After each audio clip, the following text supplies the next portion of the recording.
नमस्कार, मैं हूं सच्चिदानंद वशिष्ठ। सज्जनों, जून के महीने में और तुला राशि के लिए जैसे हर महीने के अंदर हम आपकी राशिफल बताते हैं, तो अब जो जून आ रहा है उस जून के अंदर तुला राशि के लिए कैसा रहेगा, क्या क्या सावधानियां हमको बरतनी चाहिए और क्या क्या परिणाम हमारे सामने आ सकते हैं। तो आइए चलिए वीडियो को स्टार्ट करते हैं। तो तुला राशि के लग्न के अंदर यानी राशि के ऊपर केतु स्थित है। दो चीज़ों से सावधान रहें। सबसे पहले सर पे चोट और कोई अग्नि से दुर्घटना, इन दो चीज़ों से आप बच करके चलें।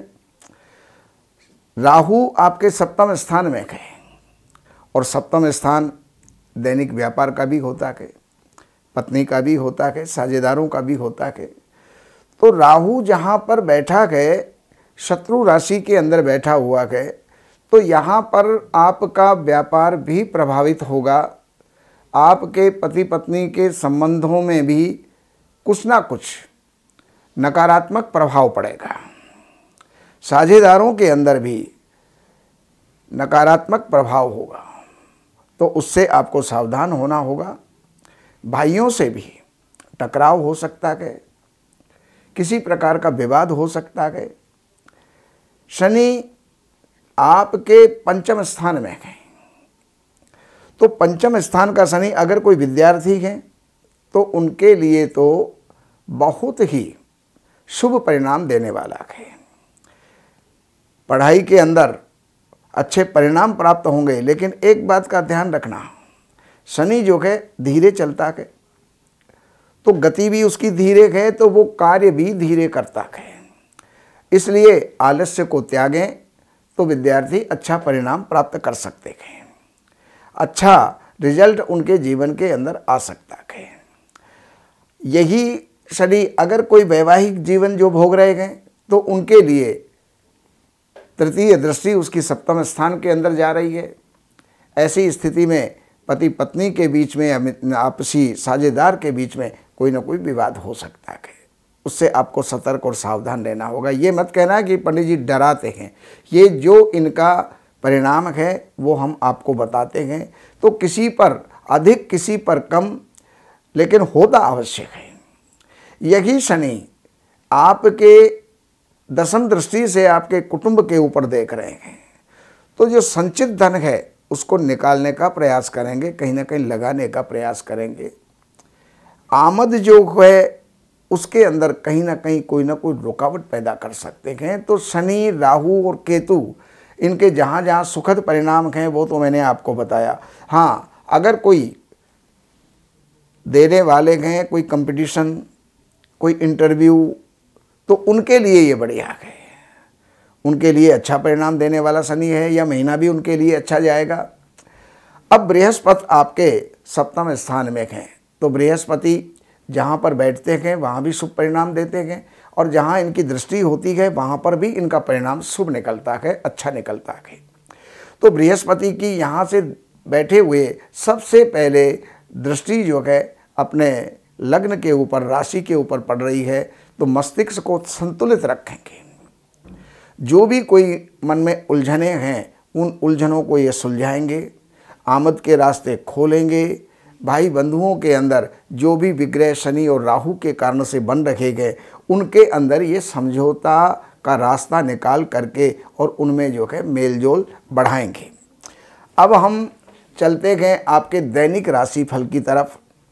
तो दैनिक राशिफल के अंदर सबसे पहली बात है कि पहली और दूसरी तारीख ये आपके लिए, स्वयं के लिए, स्वास्थ्य के लिए आपके लिए सुंदर हैं, अच्छी हैं, अच्छा परिणाम देंगी, मन प्रसन्न रहेगा।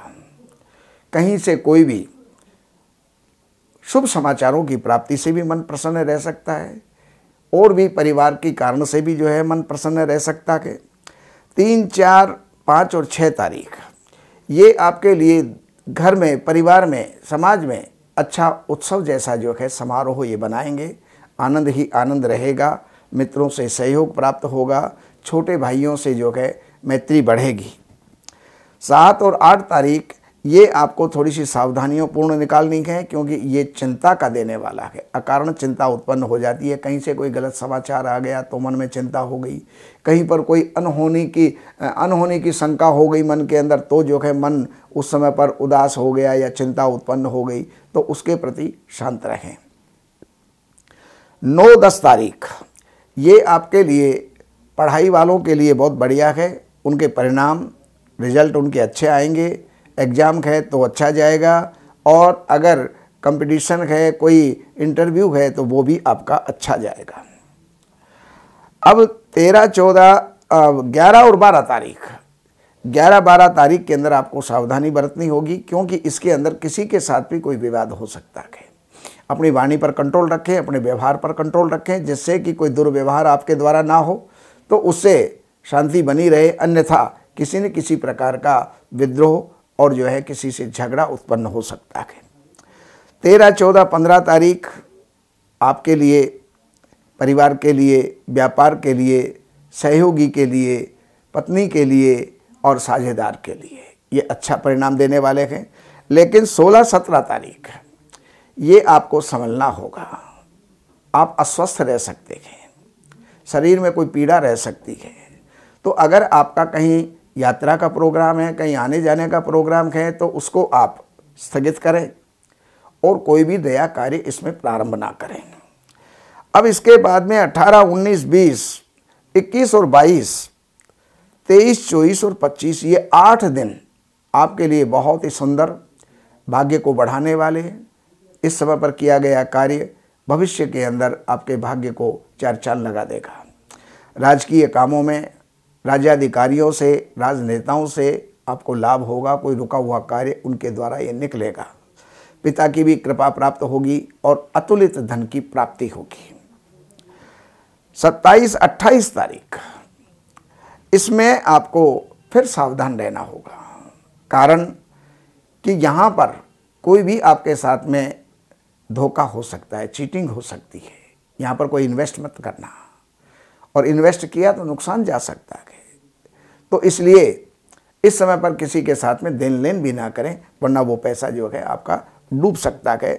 फिर आपकी 28, 29 और 30 तारीख आपकी बहुत ही सुंदर, सुखद और प्रसन्नता के साथ ये 3 दिन आपके निकलेंगे। अच्छा आनंद लीजिए, अपने जीवन को सुखमय बनाइए। और बाकी आपको कुछ जानकारियों की आवश्यकता है तो इन नंबरों पर संपर्क करके, कार्यालय से अपॉइंटमेंट लेकर के, कार्यालय की सेवाएं निर्धारित होती हैं, उन सेवाओं को अर्पण करके आप जो भी लाभ उठाना चाहते हैं, जो भी परामर्श चाहते हैं, वो आप पा सकते हैं, ले सकते हैं, लाभ उठा सकते हैं। नमस्कार।